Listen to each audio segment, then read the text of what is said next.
بسم اللہ الرحمن الرحیم۔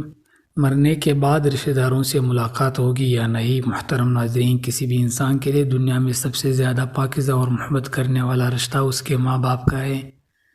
ان کے بعد انسان کے سگے بہن بھائی اور پھر دوسرے رشتہ دار آتے ہیں۔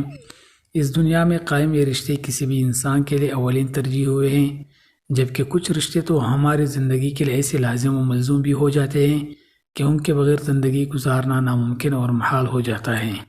محترم ناظرین، جنت ایک ایسی شاندار اور بے مثال جگہ ہے جو اللہ عز و جل نے ایمان والوں کے لیے بنائی ہے، اور اس میں ایسی نعمتیں رکھی ہیں جو نہ کسی آنکھ نے دیکھی ہے، نہ کسی کان نے سنے، اور نہ ہی کسی دل میں ان کا خیال آیا۔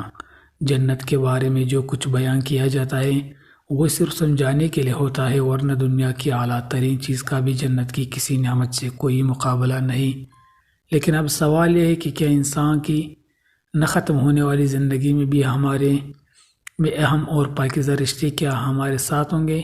یعنی جنت میں یہ سوال اکثر ہمارے ذہنوں میں آتا ہے کہ اس دنیا میں ہمارا سب سے عزیز رشتہ یعنی ماں باپ کا کیا جنت میں ہمارے ساتھ ہوں گے؟ آئے احادیث کی روشنی میں اس سوال کا جواب تلاش کرتے ہیں۔ احادیث میں آتا ہے کہ مرنے کے بعد جب روح علیین میں پہنچتی ہے تو وہاں کی روح اس سے ملنے آتی ہے اور اپنے رشتہ داروں کے بارے میں معلوم کرتی ہے۔ اس طرح جب کوئی انسان مرنے کے بعد علیین میں پہنچتا ہے تو اس کے رشتہ دار اس سے ایسے ملتے ہیں جیسے کسی دور دراز سے پہنچنے والے مسافر سے ملاقات کی جاتی ہے، اور دونوں آپس میں مل کر بہت خوش ہوتے ہیں۔ حضرت ابو ایوب انصاری رضی اللہ تعالیٰ عنہ سے روایت ہے کہ رسول اللہ صلی اللہ علیہ وسلم نے فرمایا کہ جب مومن کی روح قبض کی جاتی ہے تو خدا کے مرحوم بندے جن کا پہلے انتقال ہو گیا تھا اس سے آگے بڑھ کر اس طرح ملتے ہیں جسے دنیا میں کسی خوشخبری لانے والے سے ملا کرتے ہیں۔ پھر ان میں سے بعض کہتے ہیں ذرا اس کو مہلت دو کہ دم لے لے، کیونکہ یہ دنیا میں بڑے کرب میں تھا۔ اس کے بعد اس سے پوچھنا شروع کرتے ہیں کہ فلان شخص کا کیا حال ہے، کیا اس نے نکاح کر لیا ہے؟ پھر اگر ایسے شخص کا حال پوچھتے ہیں جو اس شخص سے پہلے مر چکا ہے اور اس نے کہہ دیا کہ وہ تو مجھ سے پہلے مر چکا ہے، تو انا للہ و انا الیہ راجعون پڑھ کر کہتے ہیں کہ بس اس کو اس کے ٹھکانے یعنی دوزخ کی طرف لے جایا گیا ہے۔ وہ تو جانے کی بھی بری جگہ ہے اور رہنے کی بھی بری جگہ ہے۔ یہ بات المعجم الاوسط للطبرانی میں موجود ہے۔ ارشاد باری تعالیٰ ہے، اے میرے بندو، آج تم پر نہ کوئی خوف طاری ہوگا اور نہ تم غمگین ہوں گے۔ میرے وہ بندے جو ہمارے ہیتو پر ایمان لائے تھے اور فرمانبردار رہے تھے، تم بھی اور تمہارے بیویاں بھی خوشی سے چمکتے چہروں کے ساتھ جنت میں داخل ہو جاؤ۔ ان کے آگے سونے کے پیالے اور گلاس گردش میں لائے جائیں گے، اور اس جنت میں ہر وہ چیز ہوگی جس کی دلوں کو خوش ہوگی اور جس سے آنکھوں کو لذت حاصل ہوگی۔ ان سے کہا جائے گا کہ اس جنت میں تم ہمیشہ رہو گے۔ یہ بات قرآن مجید کی سورۃ الزخرف میں ہے۔ اس آیت سے معلوم ہوا کہ دنیا والوں کی بیویاں ان کے ساتھ جنت میں بھی ہوں گے۔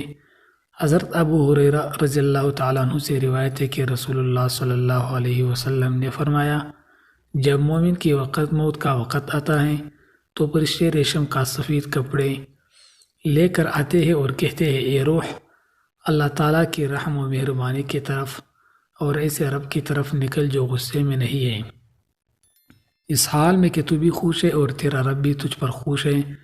جب وہ روح نکلتی ہے تو کستوری کی پاکیزہ ترین خوشبو آتی ہے۔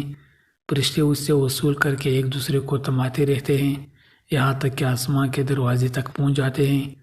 آسمان کے فرشتے کہتے ہیں، کتنی پیاری خوشبو ہیں جو زمین کی طرف سے آئی ہیں۔ فرشتے اس روح کو مومنوں کی ارواح میں لے جاتے ہیں۔ اس کی آمد سے انہیں بہت خوشی ہوتی ہے، جیسے پردیسی کے آنے سے ہم خوش ہوتے ہیں۔ پہلے سے موجود روح اس روح سے سوال کرتے ہیں، فلان کیسا تھا، فلان کی سنائے۔ وہ جواب دیتی ہے، اسے چھوڑیے، وہ تو دنیاوی فکر و غم میں مبتلا تھا، اور فلان تو مجھ سے پہلے مر چکا تھا، کیا اس کی روح تمہارے پاس نہیں آئی؟ وہ کہتے ہیں نہیں، اور یہاں نہ پہنچنے کا مطلب یہ ہوا کہ وہ اپنے ٹھکانے حاویہ یعنی جہنم میں پہنچ چکی ہیں۔ مومن کے برعکس جب کافر کی موت کا وقت آتا ہے تو عذاب والے فرشتے ایک ٹارٹ لے کر آتے ہیں اور کہتے ہیں، اے روح، اللہ کے عذاب کی طرف نکل، اس حال میں کہ تو بھی ناپسند کر رہی ہے اور تیرا رب بھی تجھ سے ناراض ہے۔ بہرحال وہ روح نکلتی ہے اور اسے سڑی ہوئی لاش کی طرح کی بدترین بدبو آتی ہے۔ فرشتے کہتے ہیں کتنی بدترین بدبو ہے۔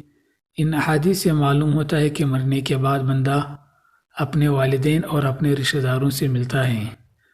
یا اللہ، تیرے حضور دعا ہے کہ ہمارا اور ہمارے جملہ متعلقین اور تمام امت مسلمہ کا آخری خاتمہ ایمان پر کر دیں، آمین یا رب العالمین۔